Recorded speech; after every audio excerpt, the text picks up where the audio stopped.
QSO Today, episode 473, Joshua Wander, 4x4BB.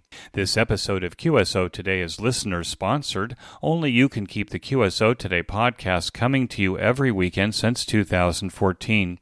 Please become a listener sponsor monthly or annually by clicking on the sponsor banner on the show notes page or at the top of the QSOtoday.com webpage.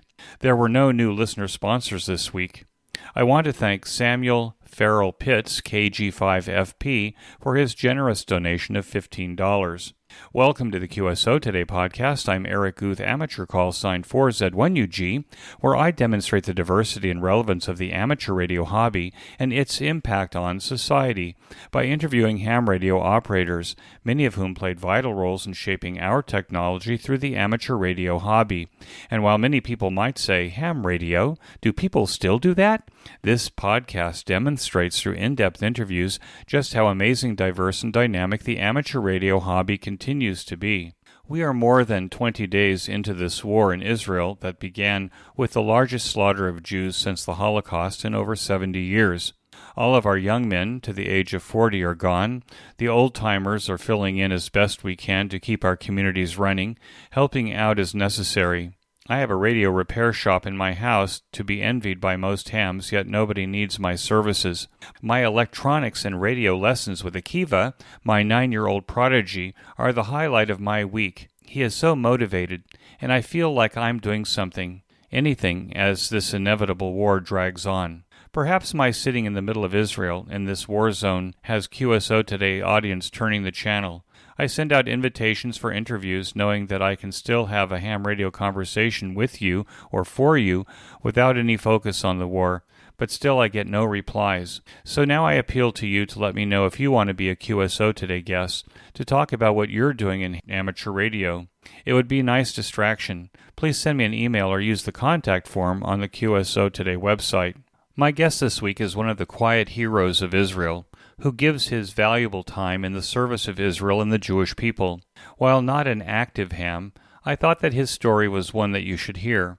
And while I try not to dwell on the horrific details of the October 7th massacre in my QSO Today podcast, my guest this week has been on the very front line since October 7th, recovering the bodies of the dead with the Zaka team. Just a warning that he does describe what he found upon arrival just after. Joshua Wander, 4x4BB, began in amateur radio as a prepper, where radio is one of the elements of being prepared for disaster, natural or otherwise. Originally, Josh was from Pennsylvania, where he grew up, but immigrated to Israel with his family 10 years ago when I first met him. Josh is many things, including journalist on many of the war fronts, volunteer rescuer of refugees from the Ukraine into Israel, and most recently one of the Zaka team members who is recovering, identifying, and preparing the recently slaughtered Jews by Hamas from October 7th for burial. I was able to catch up with Josh after his shift ended today. 4x4BB is my QSO Today. 4x4BB, this is Eric, 4Z1UG. Are you there, Josh? Yes, sir. Here I am. Josh, thanks for joining me on the QSO Today podcast. Before we start, where are you located right now? I'm currently in Jerusalem in my home. Josh, can we start at the beginning of your ham radio story? When and how did it start for you? So I have been involved in the preparedness community for at least 20 years. I would say that amongst other events like 9/11 that I was in New York at the time, I had a flight actually out from JFK on 9/11. We were on a trip from Israel, so I was supposed to be flying back with my family on 9/11. And other events that happened turned me towards the reality that it's necessary for anyone that is interested in survival to start preparing. And within that world of preparedness, communications is a very major factor. When I first met you, I think you had just come from Pennsylvania, right? Was your hometown or in Pennsylvania? I was born in McKeesport, Pennsylvania, outside of Pittsburgh. And I went to high school in Baltimore. And then I came to Israel when I was 17 years old. I went back to the U.S. In order to do my master's, my PhD, and I ran for mayor of the city of Pittsburgh. I was the Republican nominee of the city. And I came back to Israel about 10 years ago. What did you study and what did you get your PhD in? So I didn't finish my PhD. My master's was in public and international affairs with a concentration in security and intelligence studies. The PhD is in management, in community management, but neither the I finished one. I didn't complete the other, but I'm not really using either of them at this point here in Israel. I've gone in a different direction, but I am still very fond of my studies that I did in Pitt. And even though Pitt has turned, I know you don't want to get political, but Pitt has turned into a cesspool of anti-Semitism and anti-Israel hatred today. I'm still in touch with many of the staff over there in order to try to set them straight about what's going on here in Israel. I remember that when you had told me about running for the mayor of Pittsburgh, and at the time you were also really into preparedness. What kind of things were you doing for preparedness in Pittsburgh, and what led you to become a mayoral candidate for the city of Pittsburgh? So I've always been involved politically. Even when I was here in Israel, I worked in the Israeli parliament, in the Knesset, for a number of years as an advisor to one of the factions here. I come from a politically active family. My grandfather actually ran for mayor of the city of McKeesport, and we were always raised that we're supposed to always be as politically active as we can. So the idea, it was natural for me to get into that world. The reality in Pittsburgh is that it is a very heavily Democratic city. There hasn't been a Republican mayor of the city in over a century. So my chances of winning were slim to none, but I believe very much in a two-party system, at least a two-party system. And therefore, I think it's important to have another voice out there. And for me, it was an educational experience to be able to debate and to be able to discuss the different policies and issues that were going on in Pittsburgh at the time. One of those, actually, at the time, I was made fun of by my opponents for my preparedness stance and how I thought that the city needed to be more prepared for a disaster. Unfortunately, that came to reality not so many years later, when there was a massacre of the synagogue in Pittsburgh under my opponent, who was Bill Peduto, who I'm a friend of, but he's a good guy, but he was the Democratic nominee who became the mayor. That was the Tree of Life synagogue massacre. Correct. And I actually, again, was in the States at the time. I was on a speaking tour in Western U.S. I was in Northern California somewhere that Saturday. And when I heard the news, right after my Sabbath, I immediately hopped on a plane, canceled the rest of the tour, and went back to Pittsburgh to be with my friends and family there and to help out as best as I could. It's my understanding, and because we've known each other, I think, since you came back 10 years ago. And at the time, it seemed to me that you were also doing a media correspondent, were you not? You were covering the news in Israel. You were going everywhere, and you were writing or reporting on what was happening here. So I've dabbled in the media over the years. I was at one time I was the online editor for the Jerusalem Post here in Israel. I've been sent on assignment both by different outlets as well as freelance around the world. Been to many war scenes around the world, different hotspots, including I was there in Baghdad during the American invasion of Baghdad during the Second Gulf War. And I've been around and I've seen a lot. I also, as you can see, I'm serving and I have served in the Israeli Defense Forces here in Israel. And I am very much involved. I served in my active duty as a liaison between the Southern Lebanese Army and the IDF in southern Lebanon for a year. And right now I'm part of the National Emergency Management Authority here in Israel, which is pretty much the equivalent in American terms to FEMA. We do emergency management under the Ministry of Defense. I should mention at this point that even though I'm in uniform, I am not speaking on behalf of the Ministry of Defense, nor am I speaking on behalf of the IDF. Anything I say here is my personal opinion. Josh, as you're speaking to me right now, you're in uniform. Is the reason for that because you're on call and have to be called out at any time? We have called up during this war the largest call up of reservists in the country, probably in our entire history. We have over approximately 375,000 reservists have been called up to serve. That's a very large bulk of our military here. And that means basically that in my community, for example, over 90% of the men in our community have already been called up and are now serving on one of the fronts in Israel. Most of my community are just left with women and children, and of course the security forces that are here to secure them. But most of the country right now is called up. If you go through the streets, anybody who's of draft age is called up. And for those listeners that are not aware, there is an obligatory draft here in Israel. So every 18-year-old is called up into the military. And this is the only country in the world that drafts women in peacetime. So men are called up for 3 years, women for 2, and everyone is obliged to serve in the military here. In this recent war, then, even the ultra-religious appear to be signing up for the military, but the ultra-religious community is also making thousands of meals every day and shipping them all over the country for soldiers.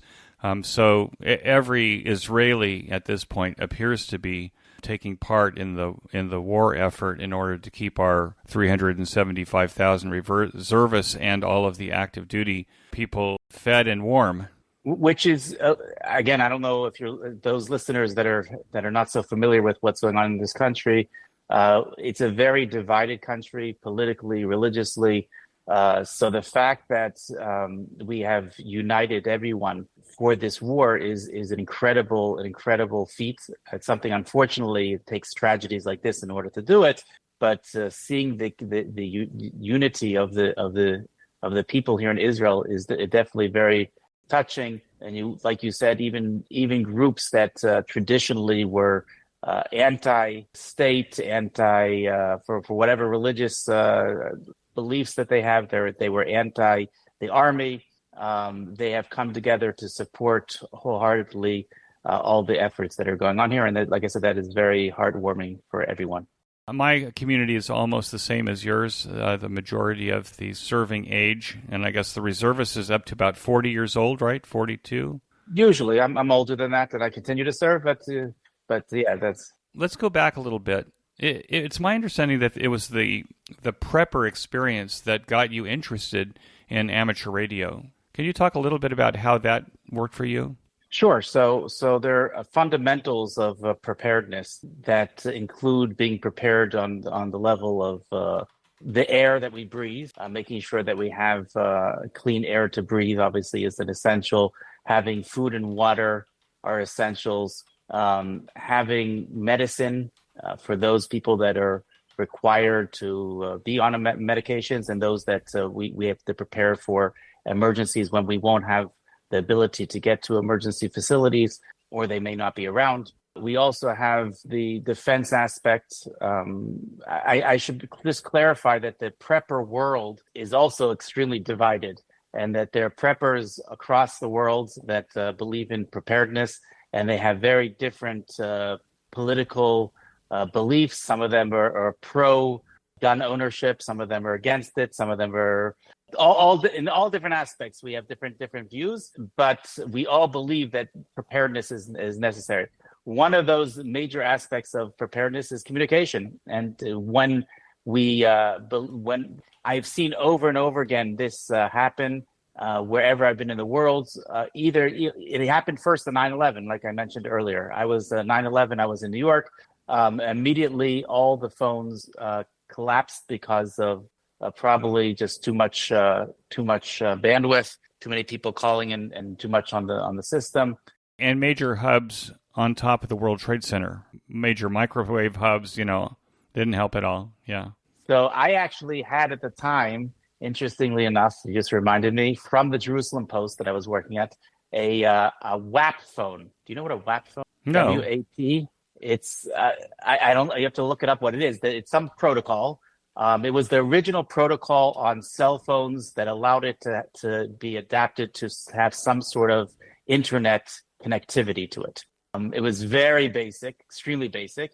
I could just look up like very, very basic, like the few websites that were specifically made in order to be used for these phones, and you can look up basic things like the weather and sports and major news alerts. But it was the first internet phone basically that existed, and I had one of those here in Israel and in Europe. We were already much more advanced when it came to telecommunications than in the United States. Most people in the United States were not carrying cell phones. I not only had a cell phone, but I had a WAP cell phone, so I was able to communicate with that back to Israel and to give reports back to my news agency. And to this day, I continue to carry.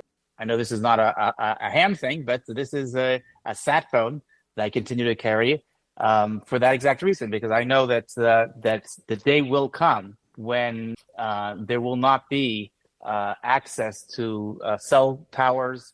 There will not be access either because the grid will go down and we won't have electricity, or because they'll be knocked out, they'll be overloaded, whatever the case may be, and we have to find alternative communications. And that led me to ham and that new world. We've seen this also with Hurricane Katrina.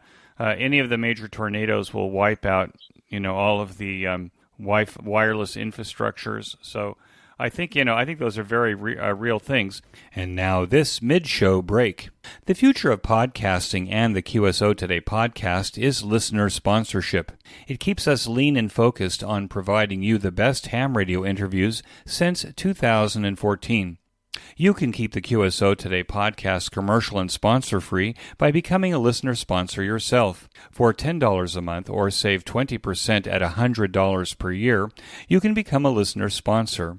I am now recording the QSO Today podcast as video interviews that are available only as a benefit to listener sponsors through our QSO Today community website. As I develop the sponsorship tier, I will add bonus content for listener sponsors. Listener sponsors, not donors, are automatically members of the new QSO Today Academy. I am building the Academy website to include access to our Sequel.io networking lounges all of the time, and Academy resources including over 400 previous Expo presentations with Q&A. And additional helpful ham radio educational resources. The benefit of listener sponsorship as an alternative to commercial sponsorship is that commercial sponsors influence the content and comments in the podcast. Listener sponsorship allows a greater degree of freedom to discuss any ham radio subject without commercial consequence. I have eliminated all commercials in the QSO Today podcast from episode 445, with the exception of the Ham Radio Workbench podcast, as I think that this is a serious asset to a well-rounded ham radio education. I am not using Buy Me a Coffee or Patreon, but my own system for managing the community that could form out of the podcast. I direct you to the sponsorship section of the show notes pages beginning with the episode 444, where I list all of the contributors to the podcast since 2014, including sponsors, donors, and hams who have paid for transcriptions. If sponsorship is not your interest, then you can make any size donation to the podcast by clicking on the donation button on the QSO Today podcast website at qsotoday.com. There is a slider that you can use to adjust the amount of your donation. If you want to make your donation monthly, click on the recurring donation box. It is the recurring donations and the listener sponsorships that keep the lights burning here. Finally, you don't have to contribute anything to listen to the QSO Today podcast. You can use my Amazon affiliate link before shopping at Amazon by clicking on it on the right side of the show notes page. This will signal Amazon to send us a small percentage of what you purchase. This is the most painless way to ensure that the QSO Today project will be here next week. I want to thank everyone who has contributed and will contribute to my effort to create this oral history of amateur radio since 2014. It will eventually all be in the public domain for hams in the future to enjoy. Be sure to become a listener sponsor or make a donation today. And now we return to our QSO Today. So what did you, when you first got involved in amateur radio, was there something some prepper guide to the kind of radio? Should they be VHF, UHF? Should you be on HF so that 100 watts on a wire is all the communications you need? What is it that interested you at the beginning? So just like the political divide when it comes to preppers in general, when it comes to communications, there are a lot of different opinions out there. When I started, there weren't so many opinions out there, but today, if you look up emergency communications, preppers, search for that on YouTube, you'll find thousands and thousands of videos that, and each one has their different points of view. And really, it comes down, like everything else in preparedness, to trying to find what is best for you. In general, in the prepper world, this is something which I try to explain to people that are just getting into emergency preparedness, is that we try to look at things very broadly. I happens to be that my family, we were featured on National Geographic as part of a series that was called Doomsday Preppers. And it was one of the biggest and most popular series that they ever had. And during that series, I actually picked out a scenario in which there would be multiple attacks, sleeper cells, terrorist attacks across the United States, which would basically knock out all services in the United States. And each person that was featured in the series came up with a different scenario. And people may have gotten the wrong idea that we're only looking at that one specific scenario. But for any real prepper out there, we're always looking to be as broad as possible when it comes to preparedness and to be prepared for any eventuality. So unless you happen to be a prophet, we happen to have had a lot of prophets here in our land, but I'm not one myself. So I don't know exactly what's going to transpire. So therefore, we have to prepare, first of all, to know where you live. And therefore, if you're going to be living in Israel, there's no reason to prepare for a hurricane because we don't have hurricanes here.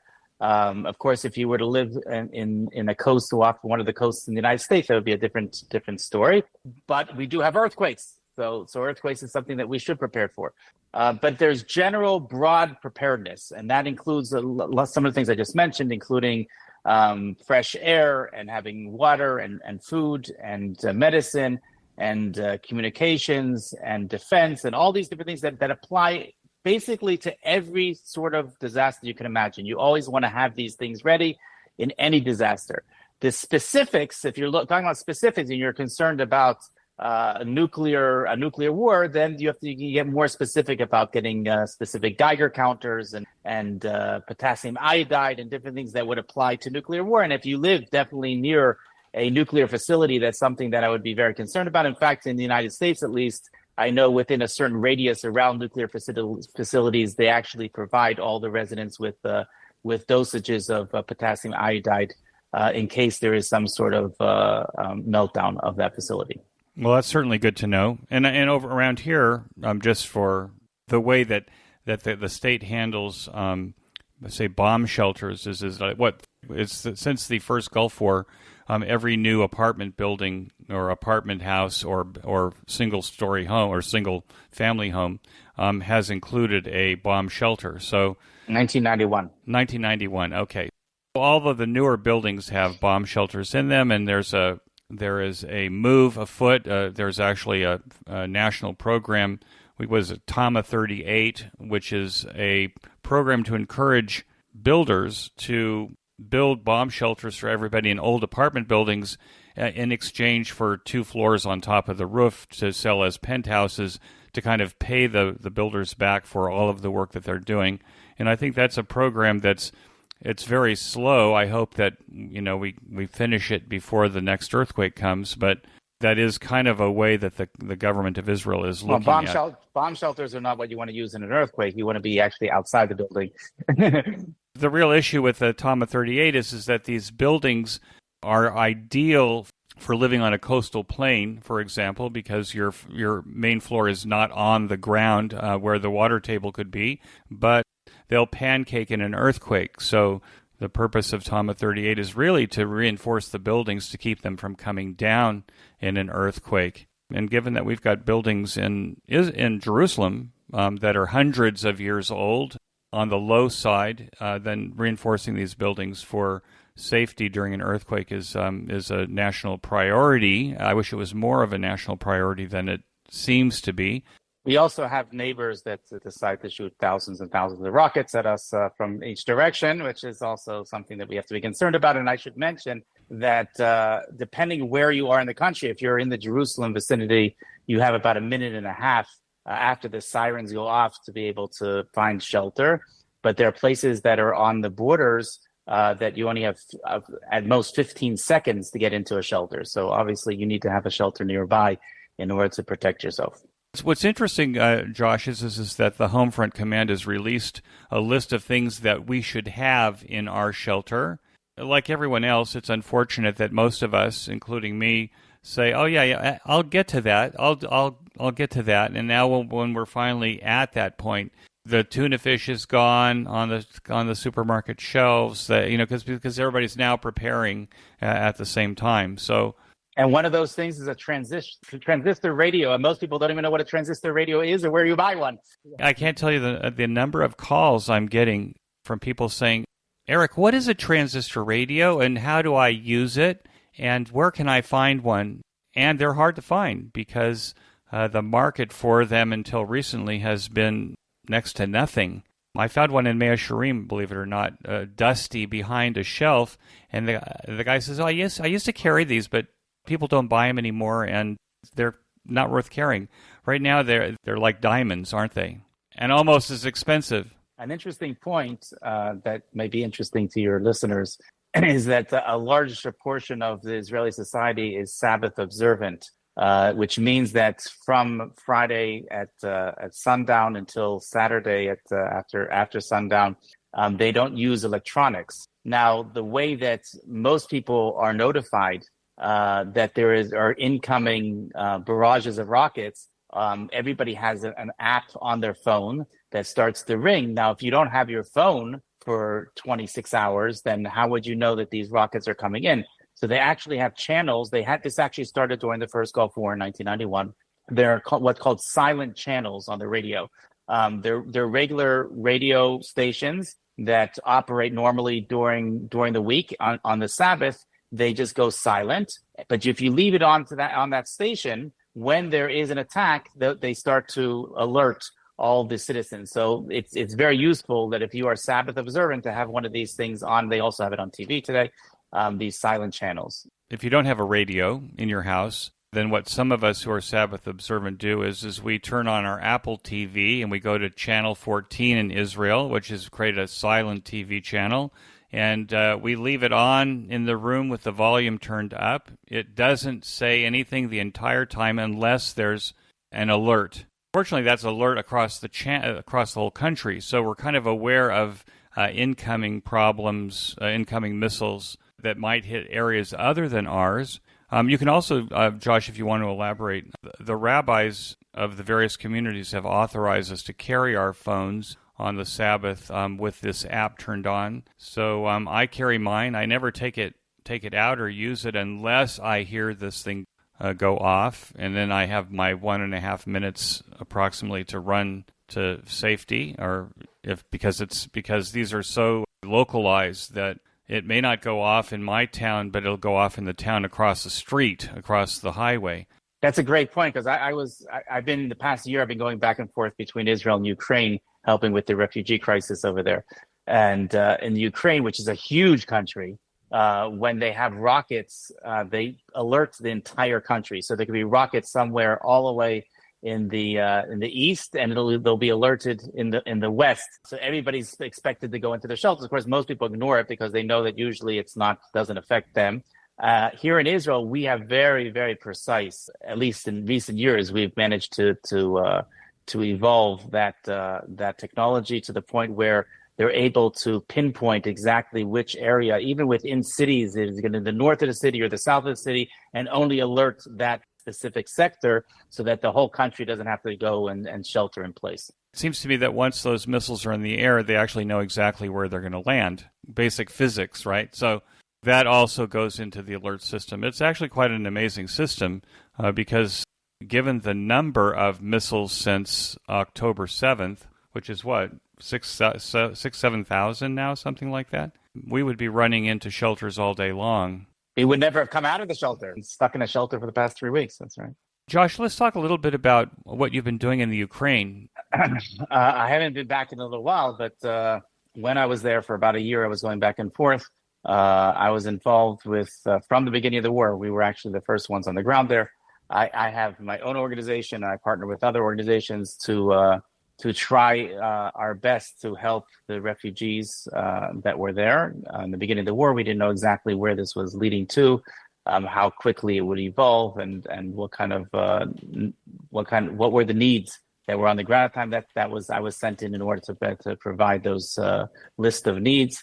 We were thankfully able to help many refugees there, including many Jewish refugees, which we encouraged to come on Aliyah, to come and live in the state of Israel. So a lot of them were brought on emergency flights, charter flights to Israel, and are living here today. Your organization, I think, told me that you were specializing in actually bringing orphans. No, I wouldn't say that was special. We did bring orphanages, and yeah, we definitely did bring a number of orphanages. That wasn't my specialty. It happens to be one of the things that we were successful in doing while we were there. How many refugees came to Israel in the end? Approximately 35,000. On the one hand, we have an amazing lifestyle here when things are quiet. On the other hand, it's a very expensive lifestyle. We make a third of the wages and pay the prices that you'd pay in New York City. What you're hinting to is that many people did go back to Ukraine, and that's easily explained because in the beginning of the war, again, we didn't know how this was going to proceed. In Ukraine, any man that is of draft age between 18 and 60 was not allowed. They were basically not allowed to leave the country. So all the men had to stay there, and a lot of the women and children, their families, escaped Ukraine. As the months started to go by and the war continued, it became more and more difficult to live away from the husband, the breadwinner, sometimes of the family, and a lot of them chose to go back if it was safe for them wherever they were in the Ukraine to go back. But I don't think it was so much as something that was wrong here in Israel as the fact that their husbands or brothers were still drafted in the army in Ukraine, and they wanted to be as an entire family over there. Okay. Well, I am also not complaining. It's for me, money is fleeting. So if I have it, I have it. When I don't have it, I don't have it. I live on a street that's like the 1960s where every door is unlocked and I know everybody on the street, except for my mother honking the horn at 6 o'clock in the evening to tell me to come home no matter where I was. And now we have cell phones for that. The place I live, and I think also the place that you live in terms of the community that you're in, is very, very similar to what the Wonder Years looked like, in the 60s of America. Would you say? Very much so. In the whole country, I think the country is very technologically advanced. Many people that have never been to Israel think that we live in tents somewhere in the desert with camels surrounding us and barbed wire. Exactly. They Right. don't understand how technologically advanced we're really in every way, shape, and form. We're a first world country. But when it comes to the close-knitness, if that is a word, of the community, of society here, there's nothing like it. And I bring this up often when we talk about the 1,400 lives that were lost, Israeli lives that were lost in October 7th. Just to give that some proportion, we're talking about like 40,000 would be the number proportionally if it happened in the United States. But more importantly is even after the Twin Towers fell on 9/11, everybody heard about it. Everybody was affected by it. But very few people in the United States knew somebody that was actually killed in 9/11. If you were in New York, maybe you knew somebody, it's possible. But most people in the United States, out of the population of 350 million, had no direct connection to the Twin Towers. On the other hand, here in Israel, it is so close-knit that everybody in Israel either knows somebody or maybe second degree knows somebody who knows somebody that was killed or injured in this event on October 7th. Everybody is affected directly by what happened. It wasn't something that was something out there and vague, something we just heard on the news, but something that affected us all very, very deeply. All of us have neighbors that have sons, sons-in-laws, fathers, brothers who are on the front, either in the north or the south. So, as you say, it's women, children, and old people right now in these communities, and we're all kind of working together to, hold it together. I want to take a minute to tell you about my favorite podcast, the Ham Radio Workbench Podcast, with George, KJ6VU, and now joined by Rod, VA3ON, Mike, VA3MW, Mark, N6MTS, and Vince, VE6LK. Every 2 weeks, George and company offer up a status report on the many amateur radio projects on their workbenches and explore projects on their guests' workbenches. This group is project active and prolific, covering many technical areas of amateur radio. So the next time you want a deep dive into ham radio electronic project building, or to learn about technology, tools, test equipment, construction techniques, and the rest, listen to the Ham Radio Workbench podcast, available on every podcast player and channel. Use the link in this week's show notes page to get to the Ham Radio Workbench podcast directly. And now back to my QSO. Josh, could you talk a little bit about the volunteer activity that you've been doing over the last couple of years with Zaka? Talk a little bit about what Zaka is, the work that you did with Zaka after October 7th. Okay. Zaka is one of the organizations that I volunteer for here in Israel. It's an international organization it's called Zaka Search and Rescue.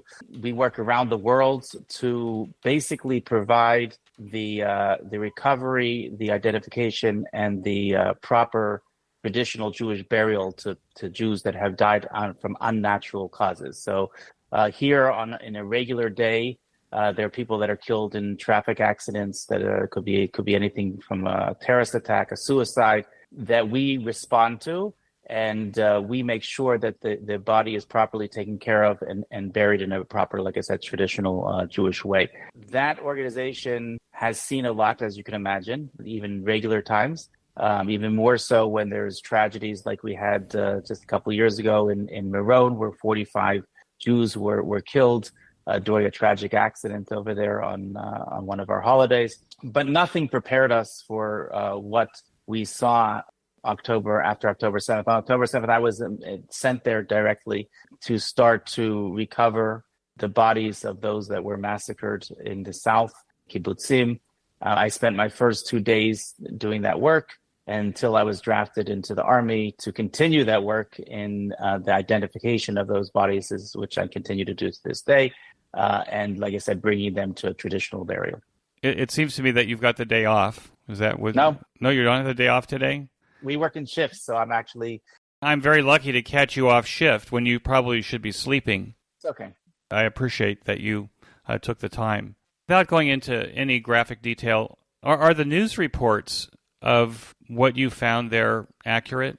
So, Eric, to be honest with you, I haven't really been listening to the news. I don't have so much time to listen to news. What I can say is that the worst, most graphic, horrific things that you can imagine, things that I could never imagine except for going to Holocaust museums, it's as bad, if not worse than. I described it in the media as walking into a horror movie. You walk into those first days that I was responding as a first responder, we're walking into these neighborhoods and just seeing people slaughtered, cars riddled with bullets, bodies that were completely burnt, people that were beheaded, including women, children, babies. I can go on. It's something that even the most hardened and seasoned volunteers that have seen a lot over the years are struggling with both physically and psychologically to deal with. How do you go back out? So first of all, faith is a big factor. It is the factor. Everyone deals with it in a different way. I could tell you that in the Army where I am, they have constantly Army psychologists that are going around and speaking to everyone. And they actually have Army psychologists to speak to the Army psychologists because they're so traumatized by the stories that they're hearing that they actually need therapy as well. It's that bad. Different people deal with it in different ways. I'll give you one example, Eric. We see lots and lots of bodies every day coming through our facility. each one has a specific number that's given to them as a number of someone who's fallen. Many people choose to only use that number to identify them and do not say their name, do not want to know their names, perhaps because they would, if they're not detached from the situation, or perhaps they would actually know somebody, a name that they would recognize, and they would just collapse and they wouldn't be able to continue. So they choose just to use the numbers. I personally, for me, that reminds me of the Holocaust. And as 6 million Jews were brought to slaughter. They were given numbers, tattoos, and they lost their names. So for me, it's very important that I refer to everybody not only by their number, but also by their name, because for me, it's very important that each one is an individual with a family, and to recognize and remember them as a name. Again, each person has their own way of dealing with things. Right now, we're still in the, for the first couple of weeks after a trauma, it's very normal to have all sorts of symptoms. If it continues on long term for months, then that goes into more serious therapy that's necessary. I have no doubt that our entire nation here has some form of PTSD, and that we're all going to need some type of therapy. Again, faith is what drives us in the. I heard an interview with Eve Harrow and Avigail Gimpel, where Avigail's doing the same thing on the women's side and identifying and preparing female Jewish bodies for burial. And she was talking about how she's actually making sure she has the name and the story, because it makes her feel so much closer to the holy work that she's doing, to make it less personal. So I'm going through about 50 burials a day. So I to get each of their stories at this point would be impossible for me. But at some point, I hope to learn about all their stories. Well, that's what she was saying, is that it might not be very much, but it's enough to humanize this effort. I think, Josh, you might want to point out that apparently there's a huge number, hundreds, that are not identified yet, or may not be identifiable. I don't know about that. Eventually, everything will be identified.